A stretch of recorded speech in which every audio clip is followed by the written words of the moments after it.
салом шогирдони азиз, мавзӯи имрӯзаи мо ҷараёнҳои геологӣ ва фарсоиш мебошад. дар зери ибораи ҷараёнҳои геологӣ чӣ фаҳмида мешавад? Пеш аз ҳама ин ҷараёнҳои физикию химиявие мебошанд, ки дар дохили замин ё дар сатҳи он ба тағйирёбӣ таркиб ва сохти он оварда мерасонанд. ин ҷараёнҳоро аз рӯи мавзеи зуҳуршавӣ ва аз рӯи сарчашмаи энергия ба ҷараёнҳои эндогенӣ ва экзогенӣ ҷудо менамоянд. яъне ҷараёнҳои эндогенӣ ин ҷараёнҳои дохилие мебошанд, ки дар қаъри замин ба вуҷуд меоянд ва ҷараёнҳои экзогенӣ бошанд, пеш аз ҳама бо таъсири нерӯи офтоб, яъне дар сатҳи замин ба вуҷуд меоянд. ба ҷараёнҳои эндогенӣ протсесси магматизм, яъне протсесси магматизм ин ҷараёне мебошад, ки бо он пайдошавӣ, ҳаракат ва табдил ёфтани магма ба ҷинсҳои кӯҳии магматикӣ алоқаманд мебошад. дуюм ин тектоника, яъне ҳаракатҳои тектоникӣ, яъне ҳамаи ҷойивазкунии амудӣ ва уфуқӣ дар қаъри замин ба вуҷуд омадаро протсессҳои тектоникӣ меноманд. яъне ки ба ин бардошташавӣ, фуруравӣ ва ҷойивазкунии уфуқӣ дар сатҳи замин рух медиҳанд. сеюм ин метаморфизм. метаморфизм ин ҷараёнҳое мебошад, ки ба тағйирёбии таркиб, сохти ҷинсҳои кӯҳӣ ва умуман тағйир ёфтани бузургиҳои физикӣ химиявӣ, пеш аз ҳама ҳарорат ва фишор ба амал меояд. ба ҷараёнҳои экзогенӣ бошад, протсессҳое дохил мешаванд, ки дар сатҳ ё дар наздикии сатҳи замин гузашта шакли заминро дигаргун мекунанд ва ба фаъолияти атмосфера, гидросфера ва биосфера алоқаманд мебошанд. ҳамаи ҷараёнҳои экзогениро ба 8 гурӯҳи калон ҷудо кардан мумкин аст, ки ин ҳам бошад фарсоиш, фаъолияти геологии шамол, фаъолияти геологии обҳои равон, фаъолияти геологии обҳои зеризаминӣ, фаъолияти геологии пиряхҳо, фаъолияти геологии баҳру уқёнусҳо, фаъолияти геологии кӯлу ботлоқҳо ва фаъолияти геологии инсоният мебошад. ва дар ҳамаи фаъолияти ҷараёнҳои экзогенӣ се омил бисёр асосӣ мебошад ва хеле муҳим аст. якум, дар шароитҳои муайян ҷараёнҳои экзогенӣ ҷинсҳои кӯҳиро вайрон мекунанд ва маҳсули вайроншударо хеле хурд мекунанд, яъне ки таъсир расонда онҳоро нобуд месозанд. ҳамин тавр пайдоиши шакли манфии релеф ба амал меояд ва замин оҳиста оҳиста тахту ҳамвор мешавад.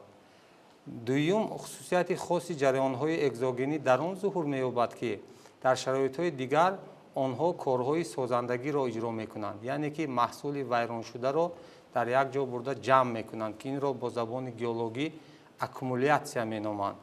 аккумулятсия гуфта ғуншавии маҳсули вайроншуда ва пайдоиши ҷисмҳои геологӣ оварда мерасонанд. дар байни ин ду фаъолият омили сеюм низ ҷой дорад, ки инро кӯчонидан ё мигратсияи ҷинсҳои кӯҳӣ меноманд, яъне ки маҳсулоти вайроншуда аз як ҷо ба ҷои дигар интиқол дода мешавад. ҳар як ҷараёнҳои геологӣ, чӣ эндогенӣ ва чӣ экзогенӣ, дар охир ба тағйирёбӣ оварда мерасонанд, ки дар ҷои онҳо муайян мегарданд. маълумотҳои муҳими геологӣ, ки дар натиҷаи фаъолияти ҷараёнҳои геологӣ инъикос меёбанд, ин минералҳо, ҷинсҳои кӯҳӣ ва ҷисмҳои геологӣ мебошанд. ҷисмҳои геологӣ ҳаҷми муайян доранд, ки аз ҷинсҳои кӯҳӣ иборат буда, аз дигар ҷисмҳои геологӣ бо сарҳади муайяни худ ва бо ғафсии муайян фарқ мекунанд. мисол қабати ангишт, қабати мисол оҳаксанг, қабати хок ё ин ки қабати раги кварсӣ, ки онҳо аз рӯи ранг, аз рӯи дигар аломатҳо аз якдигарашон фарқ мекунанд. ва қишри замин аз ҷисмҳои геологӣ иборат аст ва дар харитаҳои геологӣ сарҳадҳои ҷисмҳои геологӣ нишон дода мешаванд. фарсоиш ин калимаи дар тоҷикӣ аз забони русӣ виветриване тарҷума шудааст, дар забони англисӣ weathering ё ин ки degradation аст, ки ин умуман ҷараёни вайроншавӣ ва тағйирёбии ҷинсҳои кӯҳӣ ва минералҳо дар шароитҳои назди сатҳӣ буда با تاثیرات عامل‌های فیزیکی، خیمیایی، اتمسفر، هیدروسفر و بیوسفر به عمل می‌آیند. و عامل‌های فرسایش تغییریابی حرارت، یعنی که هم تغییریابی شبانه روزی و هم تغییریابی موسمی داخل. این چنین آگنت‌های خیمیایی، یعنی که عامل‌های خیمیایی، این تاثیر اکسیژن، تاثیر آب، تاثیر گاز کربن، تاثیر کیسلوتاهای ارگانیکی و تاثیر ارگانیسم زنده می باشند. وابسته به عامل‌هایی که به فرسایش آورده می‌رسانند، نمودهای فرسایش فیزیکی، فرسایش خیمیایی و فرسایش بیولوژی را جدا می‌کنند. عامل‌های فرسایش فیزیکی این حرارتی است و پیش از همه حرارتی می‌تواند هم موسمی به عمل آید و هم شبانه روزی. این چنین خنک‌شوی، کریستال شوی نمک‌ها و فرسایش فیزیکی داخل می‌شوند. و فرسایش خیمیایی باشد اکسید شوی، محلول شوی، به آب شوی یعنی هیدراتاسیا، هیدرولیز. با فرسایش بیولوژی یا ارگانیکی باشد ویران شوی مکانیکی یعنی دیگرگون شوی خیمیایی، پیدایش پیوستگی‌های ارگانوژنی، تاثیرات موجودات زنده به عمل می‌آیند. پیش از همه درخت، مثل حشرات، حیوانات و خاینده‌ها و دیگرها به عمل می‌آیند. فرسایش فیزیکی، فرسایش فیزیکی به تغییریابی ترکیب خیمیایی جنس‌های کوهی با وجود می‌آید. یعنی هنگام فرسایش فیزیکی به تغییریابی ترکیب خیمیایی جنس‌های کوهی به وجود می‌آیند. تنها جنس‌های کوهی در نتیجه تاثیرات حرارت آهسته آهسته به ذره‌های نسبتاً خرد معده خرد ویران شده تا به اندازه ریگ برابر می‌شوند. با تاثیر فرسایش فیزیکی پیش از آن با تاثیر انرژی آفتاب یعنی اتمسفر و آب به عمل می‌آید و در رسم زیرین چیزی که دیده سودید من ببینید یک خرسنگ‌های بزرگ در اینجا وابسته از سختی ببینید جنسایی که در بالا ایستادگی‌اند به مانند زنبور مانند است خیلی و پایان با تاثیر اون گرمی حرارت خیلی خورده شده ایستاده است و البته این با مرور زمان از بین می‌رود و چون که جنس‌های کوهی گرم و خنک می‌شوند و هنگام گرم شدن چیزی که ما از فیزیکا کورس فیزیکا می‌دانیم جسم‌ها وسیع می‌شوند و هنگام یخ کردن که خنک شدن آنها خرد می‌شوند یعنی که حجمشان کمتر می‌شود و این وسیع شوی و فشرده شوی خیلی ناچیز میباشد ولی در مدت دور و دراز گئولوژیکی به عمل میآیند یعنی که صدها هزارها و بعضا میلیون ها سال و آخر به جنس‌های کوهی تاثیر خود را میرسانند و آنها را ویران میکنند. یک نمود فرسایش فیزیکوی این فرسایش حرارتی است که در نتیجه یک باره تغییر یافتن حرارت که به تغییریابی نابرابری حجم جنس‌های کوهی و مینرال‌های از آنها ترکیب یافته آورده می‌رساند. یعنی گرمشوی و خنکشوی موسمی جنس‌های کوهی هنگام تغییر یافتن حرارت شبانه روزی و موسمی و پیدایش ترقش‌ها و جدا شدن آنها به خرسنگ‌ها یعنی که سنگ‌های نسبتاً بزرگ و در نوبت خود آهسته آهسته به میده شدن آورده می‌رسانند. اگر تغییریابی حرارت همون قدر تیز رخ دهد همون قدر فرسایش پرشدت می‌گذرد و برعکس در شرایطی که اقلیمش نسبتاً معتدل است ویرانشوی مکانیکی جنس‌ها به حد سست یعنی که آهسته آهسته به عمل می‌آید. نسبتاً فرسایش حرارتی در منطقه‌هایی که گرم هستند یعنی بیابان‌ها، نیم بیابان‌ها و منطقه‌های بلندکوه که در آنجا عموماً بارشات کم هستند یا که بسیار تغییریابی حرارت تیز به عمل می‌آید دیده می‌شوند. شدتناکی و نتیجه فرسایش از ترکیب جنس کوهی، استرکتور جنس کوهی و رنگ جنس‌های کوهی علاقمند است یعنی وابسته میباشد. جنس‌هایی که از مینرال‌های زیاد یعنی جنس‌هایی که از پلی مینرال‌ها عبارتند در این نسبت با جنس‌هایی که از مونو از یک مینرال ترکیب یافتند در اینجا جنس‌ها تیزتر ویران میشن یعنی در جنس‌هایی که از مینرال‌های زیاد ترکیب یافتند در اینجا دیگرگون شوی یعنی که вайроншавӣ тезтар мегузаранд.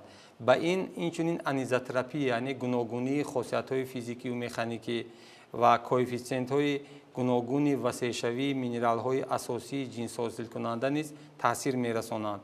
Мисол, коэффициенти васеъшавии ҳаҷми кварц 2 маротиба аз ортоклас зиёд мебошад ва чуқурии фарсоиши ҳароратӣ ҳангоми тағйирёбии шабонарӯзӣ на камтар аз 50 сантиметр буда, ҳангоми тағйирёбии мавсимӣ бошад то якчанд метр рафта мерасад. ҳодисаи ғайри муқаррарии фарсоиши ҳароратӣ ин ҷараёнҳои дескваматсия, яъне ки муқашшаркунӣ мегӯяд, ва фарсоиши сфероидӣ ва дезинтегратсияи зарраҳо мебошад. ва дар расми зерин шикеле ки дида истодед, вайроншавии ҷинсҳои нисбатан мулоим ва ҳамворшавии ҷинсҳои кунҷдор ҳангоми фарсоиши физикавӣ ба амал меояд. ва ҳатто баъзан бинед он шаклҳоеро мегиранд ки мо бовар намекунем, ки бисёр як шаклҳои аҷоиб ба монанди харсангҳоро он қадар хуб сайқал дода шудааст ки гӯё ки инсон вая тарошидагӣ бошад, лекин аслан кори ҳамун табиат аст. ва дар Тоҷикистон бисёр ҳамин протсесс дар минтақаи Чилдухтарон, Муъминобод хеле хуб ба назар мерасад. Дескваматсия, аслан дескваматсия ин ҷудошавӣ аз сатҳи суфташудаи ҳамун ҷинси кӯҳӣ ё шах буда дар намуди пулакчаҳо ё қабатҳои ғафс мувозӣ, яъне параллел ба сатҳи ҷинси кӯҳӣ ҷудо мешаванд, ки новбаста аз текстура, структура ва таркиби ҷинси кӯҳӣ ҳангоми гармшавиаш рух медиҳанд. ҳангоми фарсоиши сфероидӣ бошад, сараввал табақаҳои ки ҷинсҳои кунҷдор ба амал меоянд, ки ба тарқишҳо ки вобаста аз тарқишҳо ҷудо мешаванд ва дар натиҷаи фарсоиш шакли давраро мегиранд. ва дар расми зерин умуман чихел таъсири офтоб, инсоляция мегӯянд, инсоляцияи офтоб таъсир мекунад ва ҳангоми фарсоиши шабонарӯзӣ то 50 сантиметр, аз 20 то 50 сантиметр ва ҳангоме ки мавсимӣ бошад то якчанд метр таъсироти офтоб ба қабатҳои ҷинсҳои кӯҳӣ расида онҳоро вайрон мекунад. дар расмҳои зерин намудҳои тарқишҳо оварда шудааст. вақте ки гуфтем вобаста аз он ки ҳарорат таъсир мерасонад, ҳамин нобаробар ҷисмҳо чӣ мешаванд, аз якдигар ҷудо мешаванд ва дар онҳо тарқишҳо ҳосил мешаванд. чихеле ки дида истодед, ҳатто ҷинсҳое ки он қадар сахт ҳам ҳастанд, ин ҷинсҳои мисол конгломератҳо, дар ҷинсҳои оҳаксангҳо ва дигарҳо, онҳо оҳиста оҳиста тарқиш пайдо мекунанд ва аслан ин тарқиш ин худаш саршавии анамун чи аст, вайроншавии ҷинсҳои кӯҳӣ ба ҳисоб меравад. ва дезинтегратсияи зарраҳо, аслан сустшавӣ ва ҷудошавии зарраҳои ҷинсҳои кӯҳӣ ки майда мешаванд ва дар ин вақт ҷинсҳои хеле хурд, ки онҳоро дресва меноманд ва рек ҳосил мешаванд, ки дар байни худ заррачаҳои гуногуни минералҳо пайваст нашудаанд, ба онҳо шакли шумо рега дидагӣ ҳастед, бисёр онҳо хеле ба якдигар начаспиданд ва ҳама хел хок бар ин аз якдигар ҷудо шуда рафтан мегиранд. Дезинтегратсияи зарраҳо дар ҳамаи мавзеъҳои ҷинсҳои кӯҳӣ ба амал меояд, ки дар он ҷо ҷинсҳои калондона оҳиста оҳиста вайрон мешаванд ва лучу урён мешаванд. намуди дигари фарсоиши физикӣ, ин фарсоиш бо таъсири хунукӣ аст, яъне ки ҳарорати минуса ки аз 0 поён аст ба амал меояд. ҳамин тавр ҷинсҳои кӯҳӣ холигиҳои зиёддошта бо осонӣ майда мешаванд. мисоли ин рексангҳо мебошанд. мисол ин одатан дар минтақаҳое ки аз хати барфӣ болотар аст ва одатан дар ин ҷо ҳарорат аз 0 поёнтар аст ва аксаран мисол қисми зиёд ва дар минтақаҳои қутбӣ дида мешаванд. нисбатан фарсоиш бо таъсири хунукӣ дар минтақаҳое ба амал меоянд ки ҳарорати миёнаи ҳаво аз 0 поён аст.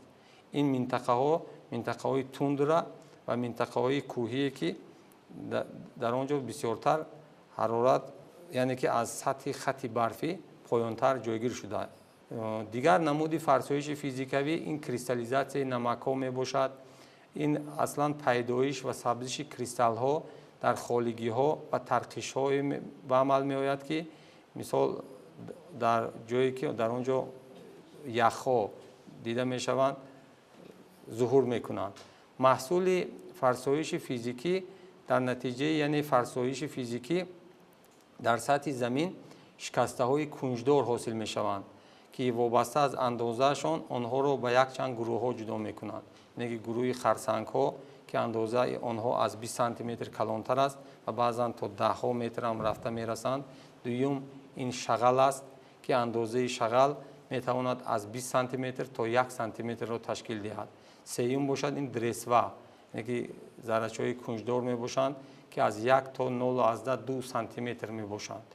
سوم این رگ است که اندازه رگ از 2 میلیمتر تا 0.1 میلیمتر را تشکیل می دهند. و چهارم این الیوریت است که نسبتاً ذره‌های خیلی خرد اندازه می باشند که اندازه آنها از 0.1 میلیمتر تا 0.1 میلیمتر را تشکیل می دهند. و دیگر نمود این نمود پلیت ها می باشند که آنها خیلی خرد هستند و به اینها گیل ها نیز داخل می شوند که اندازه آنها از 0.1 میلیمتر و از این هم خردتر می باشند. و غنشوی این محصول فرسایش و پیدایش جنس های کوهی تشینی ملایم آورده می رسانند که در نتیجه اونها بعد وابسته از آن که در بالای یکدیگر خوابش میکنند آنها آهسته آهسته به جنس کوهی نسبتا سخت تبدیل می‌یابند. هنگام فرسایش کندنی های فایده‌ناک گوناگون از جمله معدن های سولفیدی، گل های کاولینی، لاتریت ها، مصالح ساختمانی و غیره ها به وجود می‌آیند که برای خواجگی خلق اهمیت کلان دارند. با همین درس امروزه ما خاتمه می‌یابد. خیر تا درس‌های دیگر.